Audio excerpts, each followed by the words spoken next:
signs of short-sightedness. Now, as I mentioned, we are all short-sighted.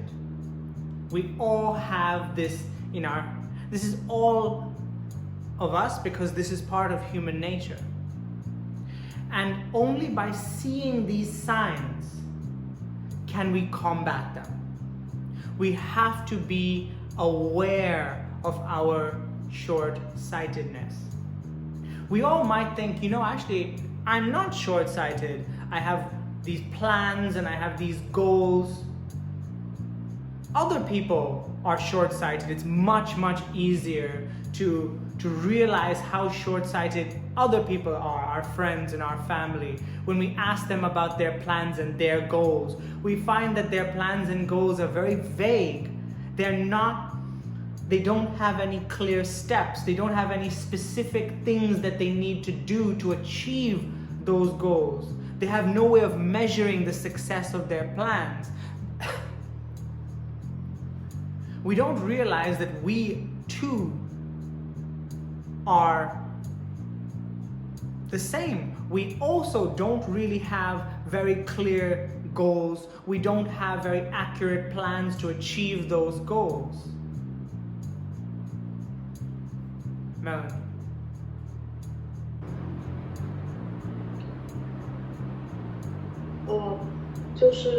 这是一个缺乏远见的迹象，我们都会有这样的迹象。就是当我们想到缺乏远见这个词，我们总是觉得我们并不是缺乏远见的，因为我们都已经做好了很多计划，我们做事情是提前有计划过，然后我们会认为我们比别人更加有远见，因为当我们看到别人的计划的时候，我们觉得他们的计划是没有什么清晰的步骤，以及没有衡量这个计划是否能成功，或者各种问题，我们是觉得别人比我们更加没有远见，但是事实上我们是一样的，只是我们更难意识到这一点。Okay. Now, the first sign of short-sightedness is unintended consequences.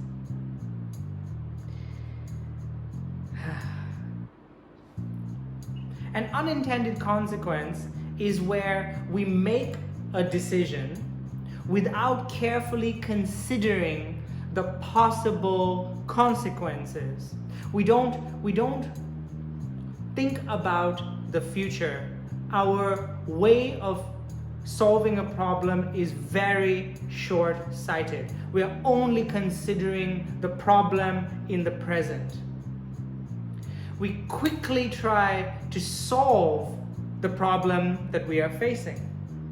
But often when we do this, when we lack that kind of far-sighted thinking, we are going to have unintended consequences, most of which are not going to be very good.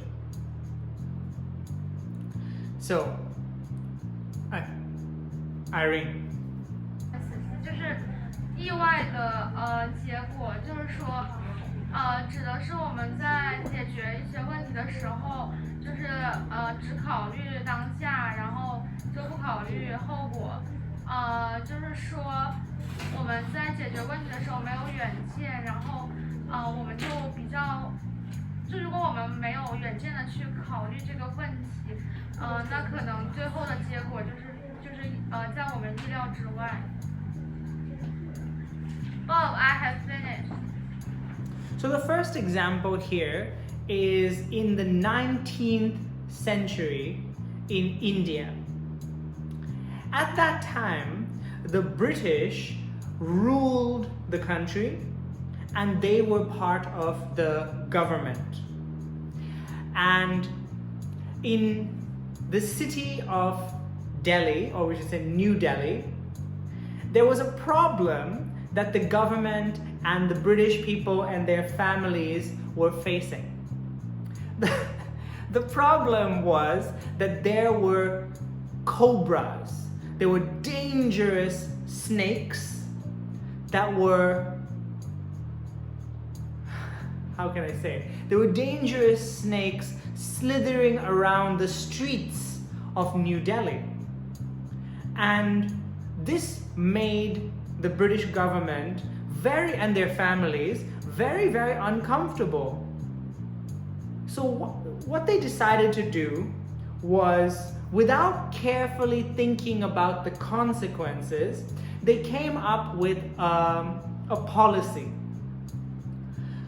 They said, for every dead cobra that you deliver to us or to the police, we will pay a certain amount of money. And they thought that by doing this, they would make the streets of New Delhi safer, because some of the local people, the brave local people, would kill the cobra snakes, and eventually there would be no more snakes. The city would be safer, and the British people and their families, and everyone actually, could go out and not have to worry about being bitten and dying because they were bitten by one of these snakes. But there were unintended consequences to this short-sighted decision. What happened was that some of the local people decided to breed these kinds of snakes. So they would encourage the snakes to have babies, to make babies, and as the snakes got older, they would make more babies, and eventually they would kill them. And so they created a business where they would breed these snakes and kill them and give them to the police so that they could collect the money as the reward. And it was a very good business. They could continue doing this for years and years. But of course, eventually the government realized what these people were doing, and they decided to stop this policy. They canceled the policy and they stopped giving these people money for killing the snakes. These people were very unhappy because of this. Obviously, they did not want the British to be the rulers of their country. And they decided to let all of their snakes free onto the streets of New Delhi. And what happened was, after this policy was cancelled, there were 3 times more cobra snakes on the streets of New Delhi compared to before they initiated this policy. Irene. 就是我举了个例子，就是说，在上个世纪的印度，在他们的那个应该是首都吧，就是新德里那里，就是有一些当地的那些眼镜蛇，应该是眼镜蛇，眼镜蛇就会跑到那个街道上，然后就会让。应该是英国人，就让那些英国人就是感到非常的害怕，然后后来就是说，政府就是想了一个办法，就是说去减少这些眼镜蛇，然后就设立了一个政策，就是说让当地的那些应该是当地的印度人吧，就干嘛？是抓那些蛇还是杀死那些蛇？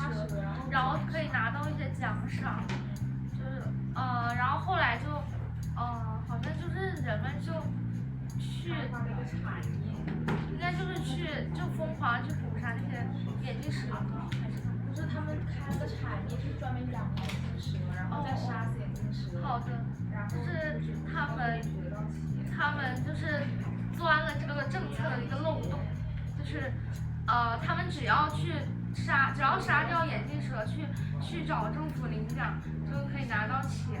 然后于是他们就开辟了一条产业链，就自己己去养眼镜网蛇，然后自己杀，然后自己再去领奖赏这样子。然后后来就是被政府可能发现了吧，之后他们就又撤销了这个政策，然后后面我就听不到是什么。对啊，就是让那些人会玩那些眼镜蛇就跑出来，然后那人眼蛇变多，然后那些人散散好多，然后就没了，后面就听不到了。Oh, I have finished. Okay. Another example of short-sightedness and unintended consequences was in America in the 1920s. At that time, the government they came up with a new law, which they call the 18th Amendment. The 18th Amendment was prohibition. Prohibition is where the country made it illegal to sell and drink alcohol. They did this because they knew that alcohol was a dangerous substance and many people would easily become addicted to it. So they enacted this law, but they did not consider the consequences. What happened because of the 18th Amendment was that more and more people started drinking alcohol. They started to secretly sell alcohol. They started organizing these secret parties where you could go and buy alcohol or drink alcohol. And the unintended consequence was that alcohol became even more attractive because it was harder to buy it and harder to get it. And what happened because of this law was that the amount of alcohol that people drank, or the number of people that started drinking and buying alcohol, increased by double the amount as compared to before the amendment. Irene.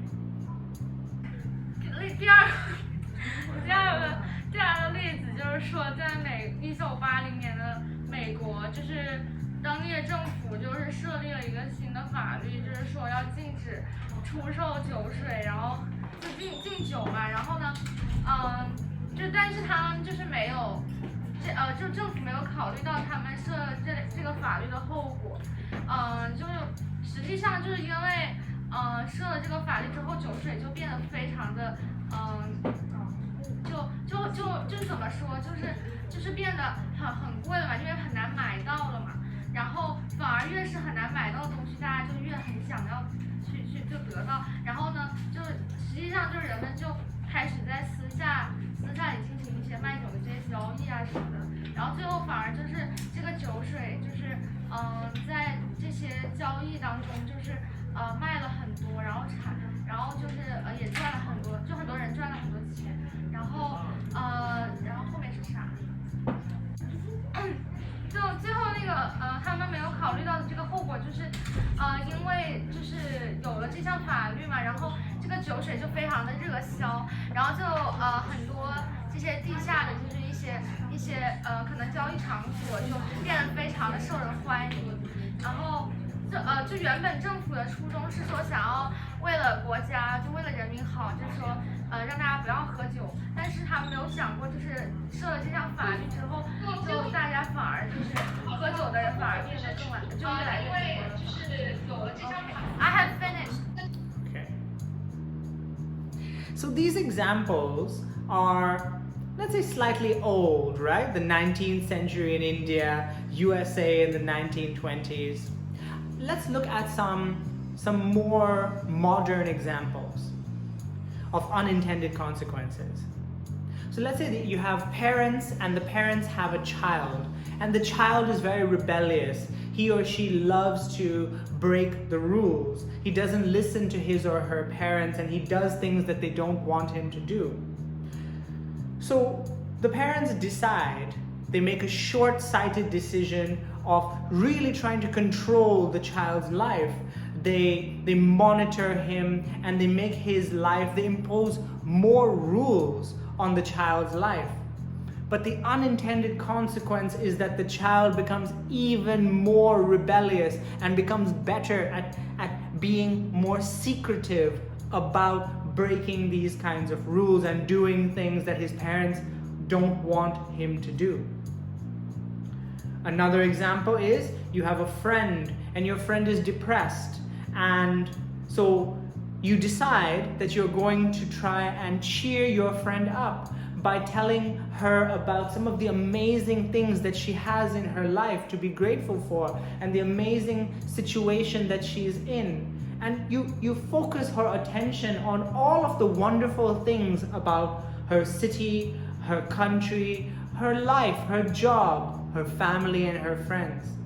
But the unintended consequence is by talking to her about these things, she becomes even more depressed because she cannot realize these things and she doesn't feel grateful for the fact that she lives a very comfortable life and has amazing family and a good job. She feels more depressed that she cannot appreciate these things. Irene. 就是有2个例子，第一个例子就是说，就有一对父母嘛，他们有一个小孩嘛，然后他们的小孩就可能就是因为有可能就说想要，就可能因为父母管的太多了，他们就想要，有的时候想要打破就父母给他们的一些限制啊，一些规则，然后但是父母就看到小孩这么不守规矩，然后就越是想要控制他，然后越是控制这个小孩，这小孩就越有那种叛逆的心理，然后就越反叛。就反而就是这个就是达不到他们预期所想要的那个效果。然后第2个例子就是说，你有一个比如说心情不好或者就是抑郁的一个朋友，然后你想要就是带他走出那种痛苦，但是呢你又不懂就是怎么安慰他，然后你就可能就是说尽量的给他就是描述一些很就是怎么说就是一些很美好的一些东西，然后想让他就是重新振作起来，但实际上就是你的朋友他可能并没有 get 到你的那个点，他可能会反而觉得哇，你是给我描述了这么多，我还是觉得我好失败呀，然后就我还是就是你的朋友可能还是会陷入到那种痛苦啊，然后那种失望当中，然后就反而也是就是你想要帮助他，但是实际上也没有达到那个帮助的那个效果，然后后面就不知道是啥，然后又往卡。Bob, I have finished. Another example of unintended consequences.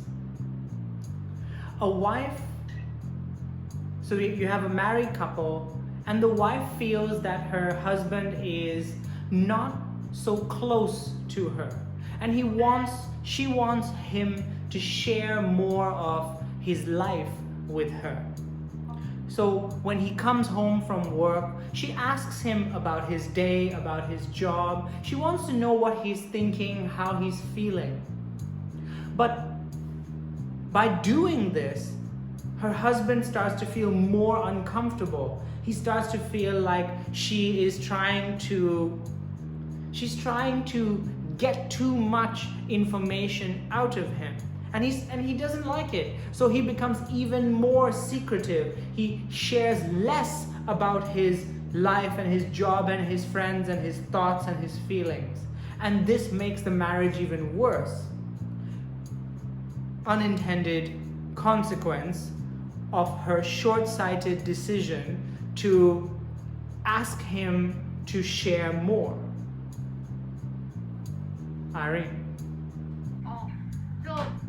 第3个例子就是说那个就有一对夫妻嘛，然后就是那个妻子就想要她的丈夫多分享一些她的一些生活，因为她就妻子感觉她和她的丈夫关系不够亲密，然后就感觉就每天生活很无聊，然后但是就是妻子就想要让她的丈夫就是分享多一些她的生活，但实际上她的丈夫就会觉得你怎么就是一天有那么多事情要问呢，就问东问西的，就反而就没有使这段关系变得更加亲密，就反而可能把这段婚姻就变得更加糟糕，然后反而就是两个人就越来越没有话可以讲，然后丈夫也是就是可能越来越隐藏自己的一些情绪啊这种。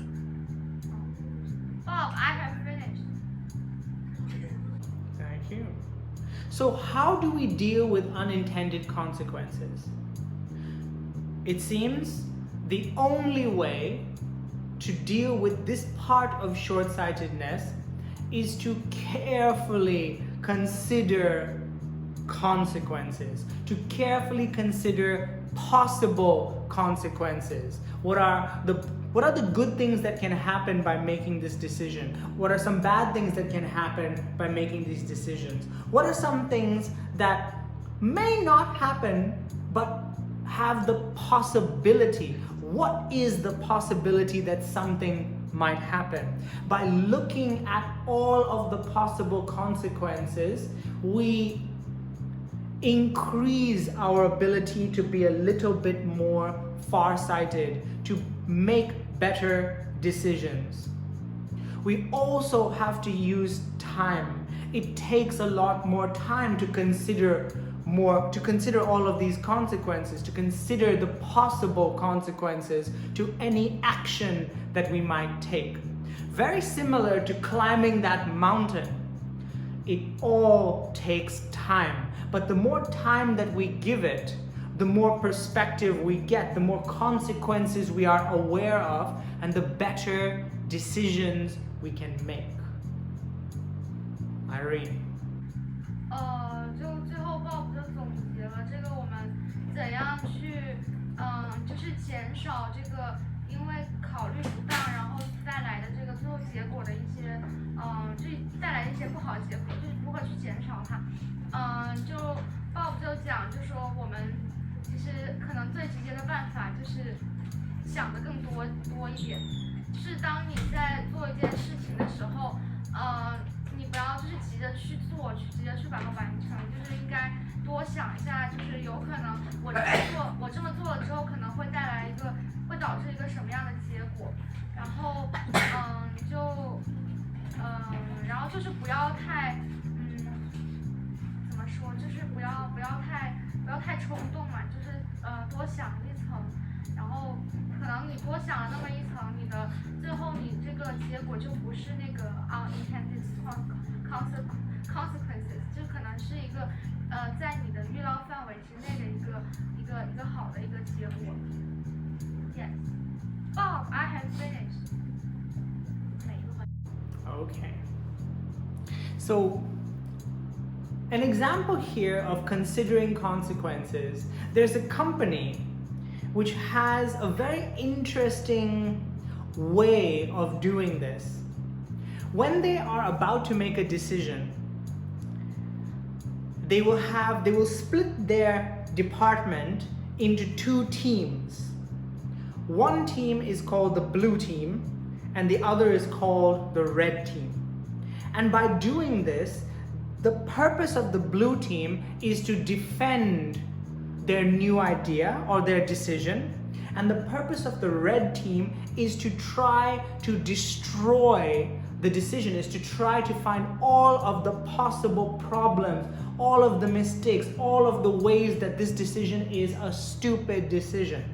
By doing this, by working against each other, even though they are in the same department, they can find all of the possible consequences of that decision, and they can make the best possible decisions. Irene. 就是一边这个 blue team 呢，就是找他们的这个产品的一些好处，然后优点，然后 red team 就是找他们这个产品的一些就是不好的地方，然后就其实就是在行业竞争当中，就他们每个公司它生产出的这些产品，可能就是对手的话看到了你这个产品当中的一些缺点，那他可能就在他们在做他们自己的产品的时候，他们就会想办法就是去把你身上就你们身上暴露的这些缺点，就是给尽量解决掉，这样客户就觉得就是这就比较起来，他们会觉得就是